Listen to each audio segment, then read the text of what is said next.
Hello and welcome to my session. It's about using project-based learning units to piece together the meta-narrative of sustainability. So what that essentially means is to take the issue of sustainability, particularly sustainability when it relates to cities, and use a variety of PBLs to teach that over the course of 9 weeks or a semester.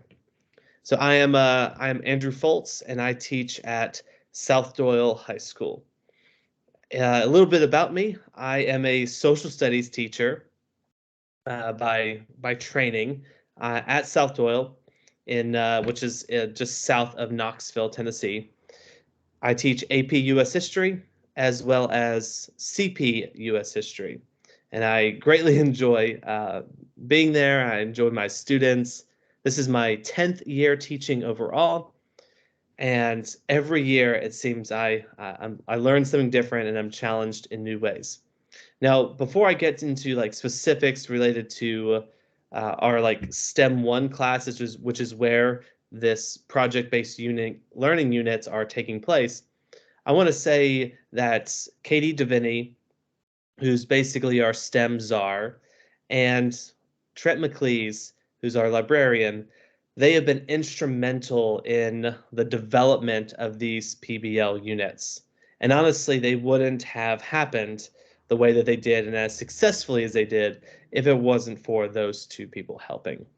Now, with that in mind, the this class that South-Doyle has started, and they're having all the freshmen go through it, is basically STEM 1 Foundations.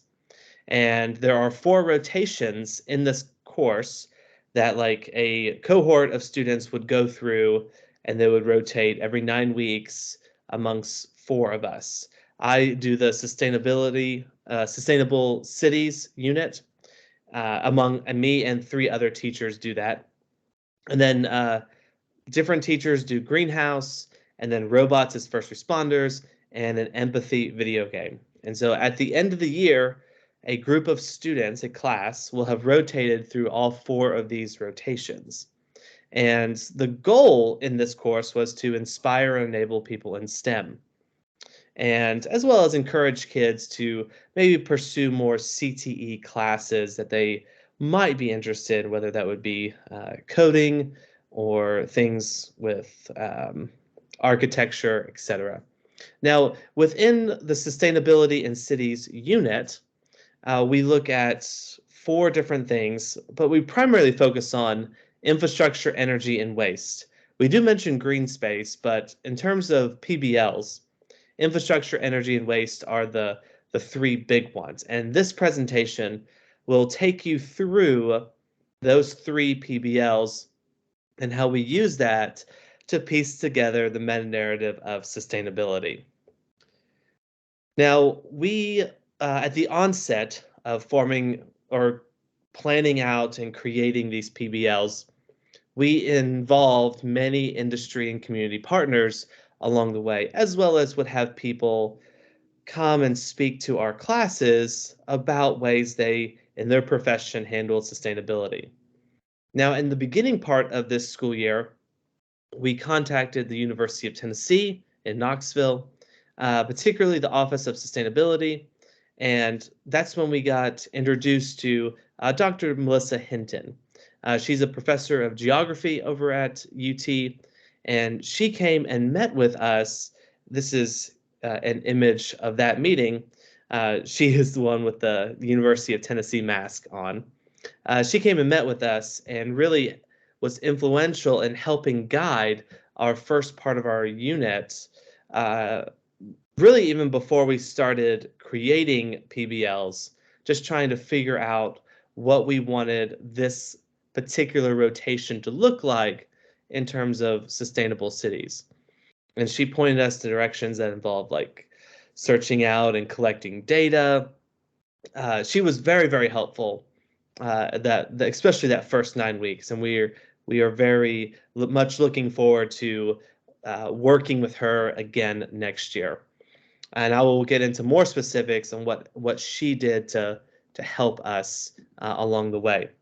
Now, other community partners that we had was the city within the city of Knoxville. A former mayor, Madeline Rojero, she spoke to our classes about the ways that when she was mayor, how she involved Knoxville into becoming more sustainable, whether that was through uh, anything from like solar panels and energy to replacing street lights with LED lights or trying to promote recycling programs. It was very beneficial for students to hear a former mayor, and that would also, of course, would have career connections. Also within the city of Knoxville, in terms of our waste unit, we had Mackenzie Reed.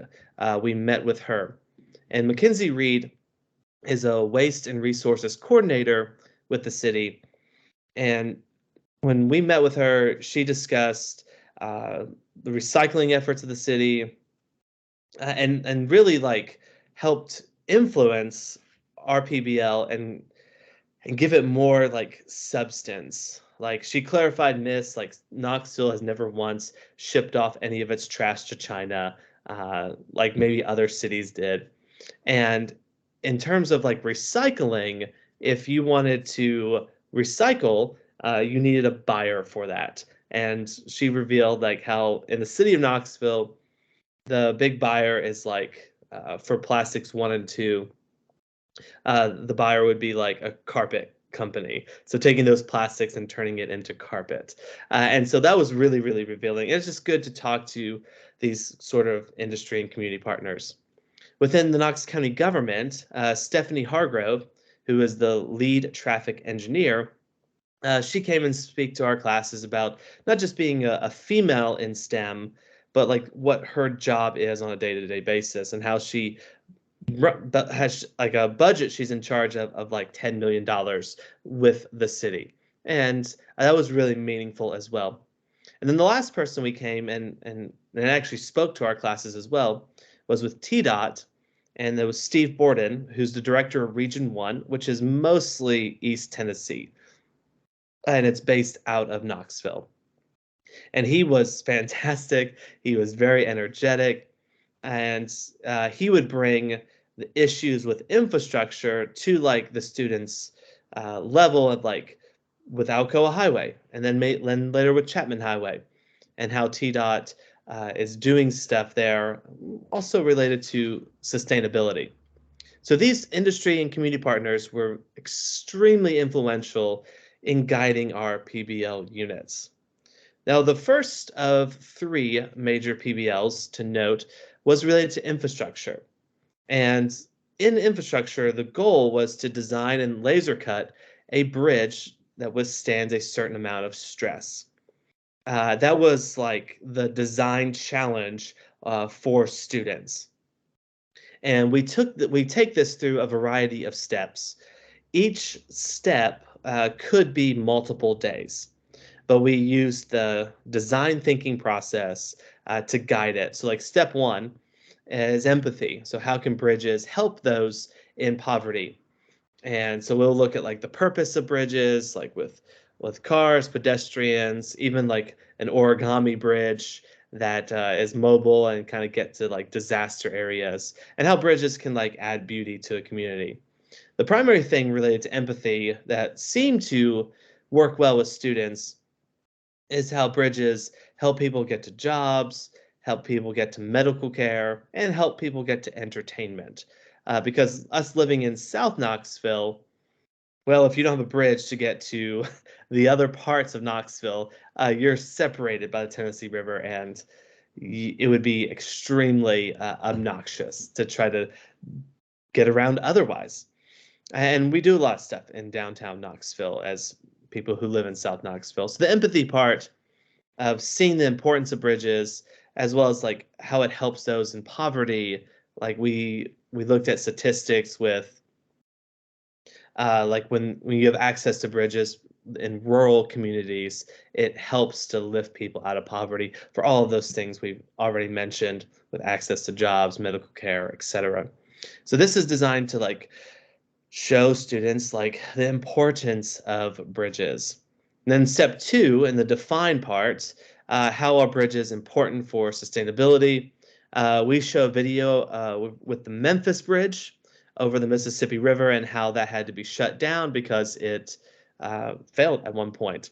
And there was like a stress crack there. We also have students look at the bipartisan infrastructure bill, which took place over the fall, and they examine careers associated with bridges using Elevate TN. So all of these things help have these constraints and give students a picture of what goes into bridges. Then the next step, ideating, how can the students will ask the question, how can I create the lightest bridge possible that can hold the most weight? And so we'll have them draw on paper first, like different ways to do that. And then we'll have them cut out with cardboard using X-Acto knives. There will be a safety quiz that they have to pass with a 100% in order to get an X-Acto knife. And it definitely does create some anxiety on my part as well, and on other teachers' parts also.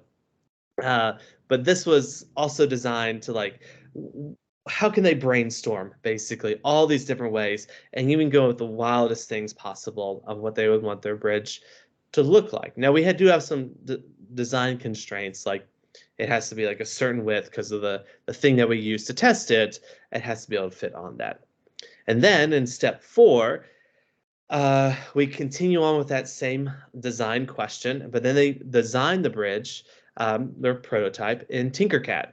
And so this is gearing them into a technology that we'll use a lot the rest of the course, which is this computer-aided design program.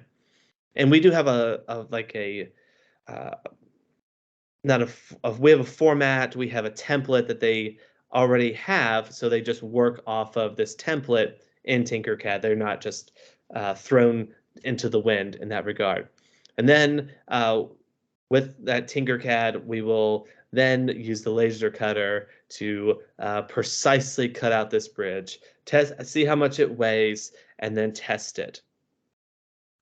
This is an image of the X-Acto knife.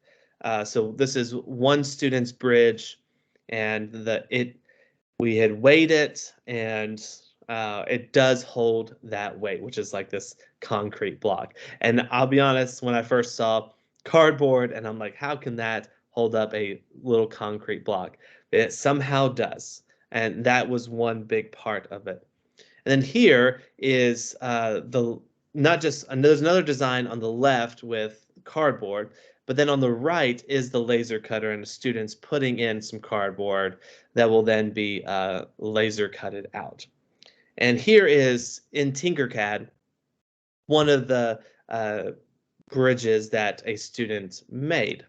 And you can see it's probably, I don't think it won because there's still a lot of it probably would be pretty weighty, and it might end up failing in the middle.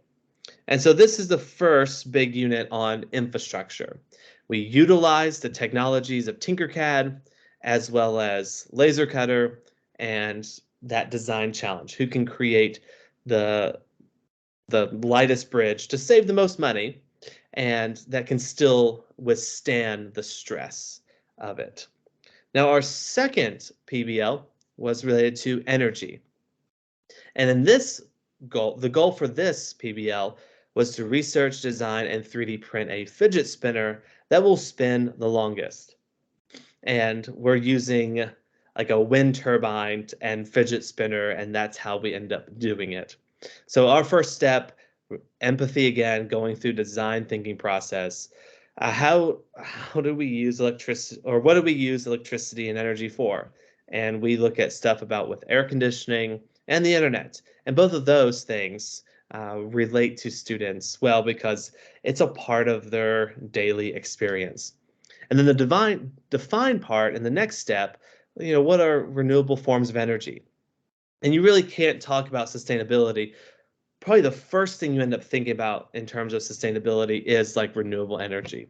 So we will teach them like hydro, solar, nuclear, and wind, and the wind turbine. And that's where we end up banking on the rest of the PBL unit. as this fidget spinner is a representation of a windmill. And step 3, ideating, drawing various examples of a fidget spinner on pieces of paper, and no holds bar. The wildest fantasies, anything from like aliens, saucers to whatever. The a Batman thing. People would draw all sorts of stuff. And then again to prototyping, going into Tinkercad, because that is where our group wanted to focus its technology on. And so continually trying to also get better and improve, learn more tricks in Tinkercad along the way. They have this design, and they'll have the template there will be like a small like ring that they end up that will give them like the part that will like fit in there snugly and spin. So they'll work just around the ring, similar to like in the bridge. They already had like those 3 holes would be part of the little template that they give. And so this is an example of one of those fidget spinners that was prototyped in Tinkercad. And this will be not laser cutted. This will be 3D printed. And so once the Tinkercad is through, it will get 3D printed. And here's an example. Some student, I guess, really likes ease. So you can see like the part in the middle that will actually spin. That was part of the template we gave them, but the ease there, and they're designing it and making sure it's all one thing, and the grouping in Tinkercad and all that, that was all the students. And this here, when you test it out, wouldn't really work that great. This type of fidget spinner would spin much longer than this because there's a lot of resistance there. But I guess this student was going more for flash in that regard. And so when we test, we see how long the fidget spinner will spin, and that's the test part. And then students will discuss like how they could have, what they could have done differently in terms of their design and trying to make it spin longer. And this is all, of course, as a design challenge to illustrate sustainability with energy. Now, the last big PBL that we have deals with waste. And this is where McKinsey Reed's really helpful in terms of help, and the city waste resource manager, coordinator, really helped in giving ideas for this to improve. So the goal for the waste unit was to create a 3D printed solution to South-Doyle's waste problem. And waste, mostly we're thinking of litter in that regard. So again, step 1, empathy. Where does our waste go? And we look at landfills. We look at limitations of recycling programs and how like maybe a level or a plastic type number 5 probably doesn't get recycled a whole lot. And of course, the great large garbage patch in the ocean probably would be cause for alarm for most people, no matter what they feel politically. Looking at a great massive garbage patch in the middle ocean probably isn't good for the planet or humanity and how we're all interconnected. So that's the empathy part. And again, these steps, like in the 2 previous PBLs and in this one, these steps could be multiple days. And then step 2, define where is litter on our campus. And this is where Katie DeVinny and Trent McLeese was very, very helpful, because they created this app/website that like will each student has a Chromebook, and will track, the students can put in this website tracks them like on a GPS tracking thing. And so when the students like submit like the type of litter, and they can choose like a mask, candy wrapper, plastic bottle, etc. And the students will also put in like distance from a trash can. So to see like, should there be a trash can in this area if it's like a hot spot of litter, or are there just bad people that just don't care and will throw out trash anyway? That's kind of where students can differentiate. But when they hit submit, it will show the location of the litter and a timestamp. So when we have groups go around and collect this data, and this is also where Melissa Hinton from UT was helpful in persuading us to incorporate data collection into our PBLs. The location and the timestamp will help make sure there's not litter that's counted more than once. And students got into it. They went around in groups and documented and collected data on where this litter was. And the next day, we imported this data into Google Earth, and it provides like a map of the hot spots, and it shows on this wide level where the issues are and what the issues are in terms of litter on our campus.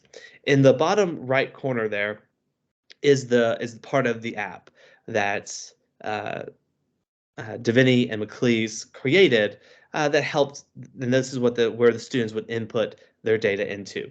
And so that was really, really helpful.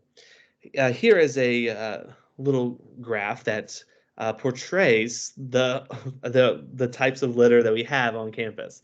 And food waste, I don't know, that can maybe be like a banana peel or whatever. Wrappers, bottles was a big one. We were under a mask mandate this past year, so masks were like people throwing away those disposable ones, I guess, as soon as they got outside, and among other things. So this is really good data collection here. And this is a map of our campus and where the hot spots for litter were located.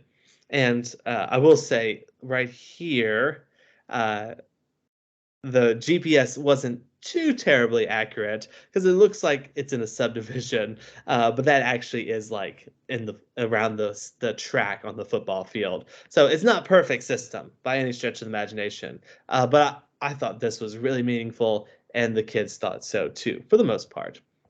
And then after this defined part, the ideating, like how can we solve our litter problem, we did a jigsaw with different types of litter, with sources. So how in the world do other places seek to solve their litter problem, and students would become experts at a particular way to solve litter, and then they would teach their classmates in groups about that.